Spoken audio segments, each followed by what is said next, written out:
सरकार से यही मांग है जी कि सीबीआई की जो जांच चल रही है वो तेजी से कार्रवाई करे जी, और कि सरकार सीबीआई के अफसरों को पहुंचाए कि भाई जांच में तेजी ले आई जाए जी। भिवानी टीचर मनीषा मौत मामले में परिवार ने रविवार को धरना लगाया, जिसमें विभिन्न सामाजिक संगठनों के लोग मौजूद रहे। इस दौरान मनीषा के पिता ने कहा कि 112 दिन बीत गए हैं, लेकिन ये केस सुलझ नहीं पाया है। हालांकि सीबीआई इस पूरे मामले को लेकर अब आत्महत्या के एंगल से नहीं बल्कि मर्डर के एंगल से ही छानबीन कर रही है। सुनिए मनीषा के पिता ने इस दौरान क्या कुछ कहा। सरकार से यही मांग है जी कि सीबीआई की जो जांच चल रही है वो तेजी से कार्रवाई करे जी, और हमें अपनी बेटी का न्याय जल्दी से जल्दी मिले जी। और सीबीआई की जो जांच है वो धीरे चल रही है जी। बार बार आते हैं वो कह रहे हैं कि जांच चल रही है। और हम इसलिए आज जो सांकेतिक धरना कराया था ये है कि सरकार सीबीआई के अफसरों को पहुंचाए कि भाई जांच में तेजी ले आई जाए। अभी तक की जांच को किस रूप में देखते हैं आप? फिलहाल तो उम्मीद है जी, देश की इससे बड़ी एजेंसी तो है नहीं, इसके आगे तो हम जा नहीं सकते जी। इससे आगे जाएंगे तो कहाँ जाएंगे, तो भरोसा तो इसके ऊपर है जी कि हमारे को न्याय दिलाएगी सीबीआई। सीबीआई ने अभी तक क्या बताया आपको, कोई इनपुट जो दिया है? वो एम्स की जो रिपोर्ट आई है उन्होंने रोहतक की जो मेडिकल रिपोर्ट थी उसको खारिज कर दिया है, और उन्होंने हरियाणा के जो प्रशासन ने जो आत्महत्या का लगाया था उन्होंने वो मर्डर घोषित किया गया है, क्योंकि मर्डर हुआ है लड़की का। सीबीआई ने क्या बताया, मर्डर के तहत कोई कार्रवाई जारी है उनकी? बिल्कुल उनकी मर्डर के तहत ही कार्रवाई जारी है, वो मर्डर के ऊपर ही काम कर रही है। अभी तक सीबीआई कितनी बार पूछताछ कर चुकी है? सीबीआई लगभग 5-6 बार आ चुकी है। करते हैं मांग तो जी हमारी शुरू से ही न्याय की है और आगे भी न्याय की है जी। आज हम सांकेतिक धरने के बाद में अगला कदम क्या रहेगा, किस प्रकार की आपकी गुहार है सरकार तक, सीबीआई तक? आगे की जी हम समाज से या गांव वालों से सलाह लेकर के आगे का अल्टीमेटम करेंगे जी, कब का क्या करेंगे उसके लिए मनाते हैं जी। हमारी डिमांड ये है, जो सीबीआई को जांच गई हुई है बेटी मनीषा की, उसका अब तक किसी विषय पे भी सीबीआई ने कोई भी चीज़ डिस्क्लोज नहीं की। हमारा मानना ये है कि देर से मिला हुआ न्याय कई बार अन्याय के समान हो जाता है। अब जब सीबीआई ने जांच शुरू करी तब इन्होंने कहा था कि इस बच्ची की आत्महत्या नहीं हुई, हत्या हुई है। ये सार्वजनिक कहने में क्या दिक्कत है जब उनके पिता को कहते हैं? मनीषा के पिताजी के साहब ने तो कहा है इन्होंने कि हत्या हुई है, तो सार्वजनिक कहने में क्या बुराई है? अब एम्स में तीसरा पोस्टमार्टम हुआ, उस पोस्टमार्टम में क्या लिखा है ये बताने में क्या बुराई है? हम आज एक दिन के सत्याग्रह पे हैं।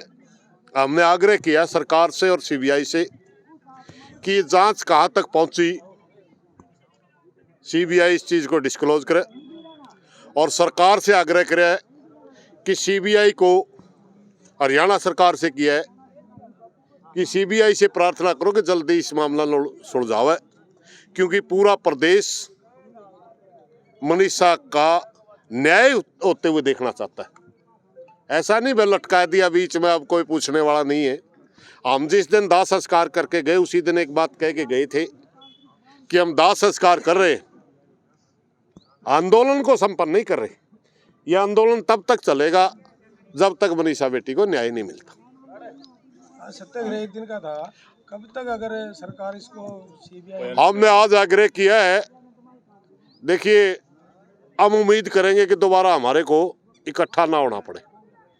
सरकार इस बात पर संज्ञान ले, परिवार से बात करे, सीबीआई परिवार से बात करे और चीज़ें सामने आ जाएं तो बेहतर है।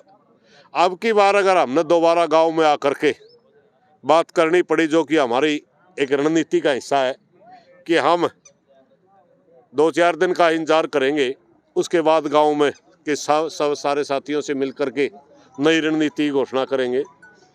तो हम उम्मीद करते हैं कि उससे पहले चीज़ें क्लियर हो जाएं। जो सब इस प्रदेश के लिए भी, हमारे लिए भी, प्रदेश की जनता के लिए सबके हित में है।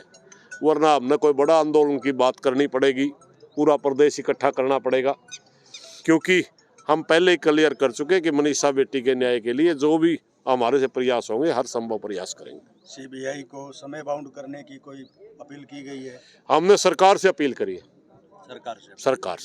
सरकार इस बात का सीबीआई से प्रार्थना करे और कि वो समय, जैसे आप समय बाउंड की बात कह रहे हैं, हम कह रहे थे कि निश्चित समय के अंदर जांच पूरी करे, सरकार उनसे आग्रह करे। सीबीआई स्वतंत्र एजेंसी है, इस पर कोई दबाव नहीं डाला जा सकता? हम दबाव की बात नहीं कर रहे हैं। आग्रह में दबाव में अलग चीजें। जब जनता को किसी बात के ऊपर बात करनी होती है, देखिए अगर हमें सीबीआई पे विश्वास नहीं होता तो हम इसकी जांच ही नहीं मांगते। जब पुलिस से विश्वास उठ गया तो हमने सीबीआई पे की जांच मांगी थी। ऐसा तो हम आज भी नहीं कह रहे कि हमने सीबीआई पे विश्वास नहीं है, मगर कुछ लंबा समय लगने की वजह से हम सरकार से आग्रह कर रहे हैं कि सीबीआई से बात करें और इनको एक ये आग्रह करें उनसे कि आप जल्दी थोड़ा सा इस जांच को तेज करें। और अगर आप ये मानते हैं हत्या है, तो परिवार के सामने अगर कोई चीज़ मान लो जनता में कहने में जांच प्रभावित हो है, तो उनके परिवार को कान में बताई जा सकती है। ये आप जब बता भी रहे हो, मीडिया में कुछ बातें आई भी थी, सीबीआई कह रही है कि हत्या का, ये इनके पिता के द्वारा ही बताई गई बातें। इनके पिता ने ये सबसे पहले बताया था कि पिता कि इसकी हत्या, सीबीआई ने जो एफआईआर दर्ज करी है हत्या की। दूसरी, इनके पिता के साथ उनकी जब भी बात होती हो, अब की बार भी उन्होंने ये कहा कि जल्दी ही हम इस मामले को उजागर करेंगे। तो बीच बीच में यही भी कि इनके से कहते रहे कि जांच सही दिशा में चल रही, मगर थोड़ा समय लगने की वजह से प्रदेश में थोड़ी सी, क्योंकि एक बार दूध तो जल जे नहीं आदमी और लासी का फूक मार के पिया करे, समय लगने की वजह से पुलिस ने जिस तरह हत्या को आत्महत्या बना दिया था ना, इस तरह प्रदेश में थोड़ी चर्चाएं चल जाती हैं।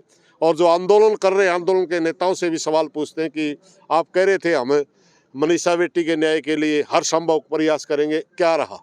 तो इन बातों का थोड़ा सा दूसरी तरह से, क्योंकि पूरा प्रदेश की नज़र है इसके ऊपर, प्रदेश की नज़र होने के नाते हम आग्रह कर रहे हैं सीबीआई से भी और हरियाणा सरकार से भी, वो जल्दी इस चीज़ को रिजल्ट की तरफ लेके जाए। कुछ वक्ताओं का कहना था सीबीआई की कोई डिमांड इनकी नहीं थी, प्रेशर डाला गया था।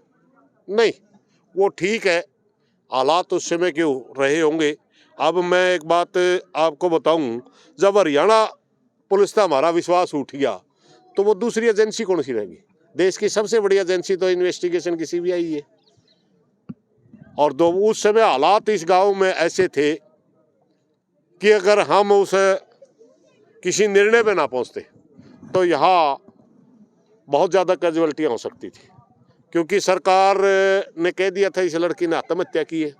अब जो डेड बॉडी तो लंबे समय तक नहीं रखी जा सकती, उसका दाह संस्कार तो होना था, मगर पूरा प्रदेश का नौजवान मनीषा को अपनी बहन मान करके, अपनी जान को कुर्बान डाल करके पूरा गांव को चुगरदा खड़े हो गए और आके कहने लगे हम दाह संस्कार नहीं करने देंगे। तो ये तो टकराव की स्थिति बन गई थी। हमने कोई न कोई रास्ता तो निकालना था। अब हमारे पास विकल्प यही था कि अब पूरा प्रदेश ये कहता है मनीषा के दोषियों को न्याय दे।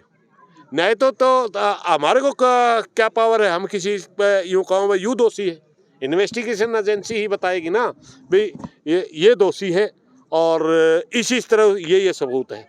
तो हमने एक इन्वेस्टिगेशन एजेंसी को ही यहाँ बहुत से लोगों ने भी कहा, फिर काम की डिमांड थी, हमने सामने सरकार के सामने रखी तो सरकार ने सीबीआई की जांच मानी। तो हम अब सीबीआई से प्रार्थना करते हैं जांच में तेजी लाते हुए जल्दी ही परिवार का पेटा भर दे। इसमें कोई ज़्यादा लंबी चौड़ी बात नहीं है। हमारा कोई ना इसमें राजनीतिक मकसद है ना कोई और मकसद है। हमारा मकसद सिर्फ ये है कि मनीषा बेटी को जल्दी न्याय मिले। कब तक मांग डिमांड कब तक की है? हम देखिए रिजल्ट का इंतजार करेंगे, मुख्यमंत्री जी से या सरकार से कोई जवाब आए या सीबीआई के किसी अफसर से जवाब आए। हमारी सरकार से भी प्रार्थना है। आग्रह का मतलब ये होता है, सत्याग्रह का मतलब ये होता है। आज हमने आग्रह किया सरकार से भी और सीबीआई से कि परिवार से मिलकर के उनकी सारी बातों का पेटा भरो, उनकी जो शंका है उनका पेटा भरो। आग्रह को सरकार स्वीकार नहीं करती है, नहीं CBI करती है तो निभाती है। फिर हम डाणी लक्ष्मण में दोबारा आएंगे, पंचायत करेंगे, आंदोलन का बड़ा निर्णय लेंगे। संख्या काफी कम दिखाई दे रही है पहले की अपेक्षा। ये संख्या आज हमने संख्या ना बुलाई थी ना आज संख्या का को मामला। हमने गांव में पंचायत हुई थी, उस दिन कहा था कि हम एक दिन का उपवास करेंगे जिसको सत्याग्रह के रूप में लेंगे। संख्या होती है जिस दिन हमने, देखिए आंदोलन के दो तरीके हों, एक आंदोलन होता है ध्यान आकर्षण करने का, एक आंदोलन होता है गिट्टी में गुट्ठा दे के भी मनवाना पड़ा है, उसकी भी आंदोलन बोलना है। बस सरकार जमा ही नहीं छोड़ दी, ज़्यादा संख्या इकट्ठी करके फिर दूसरे तरह के आंदोलन लड़ने होते। ये हमारा ध्यान आकर्षण करने का आंदोलन था आज का, और इसके दो मकसद थे। एक तो CBI को और सरकार को ये बताना कि हम सोए नहीं हैं, मनीषा को जब तक न्याय नहीं मिलेगा हम आवाज़ उठाते रहेंगे। दूसरा, परिवार के ऊपर भी बहुत से लोग उंगलियां उठा रहे थे। जब परिवार खुद ही जांच के लिए लोगों को इकट्ठा कर रहा है, मीटिंगें बुला रहा है, तो क्या खुद जेल में जाने खातिर करेगा? दूसरी, हमने यह भी वो करना था कि आप देखिए परिवार तो न्याय चाह रहा है, परिवार तो न्याय मांग रहा है, परिवार न्याय मांग रहा है, तो इसमें दोषी परिवार कहाँ से हुआ? तो ये दो चीज़ें हमने आज क्लियर कर दी।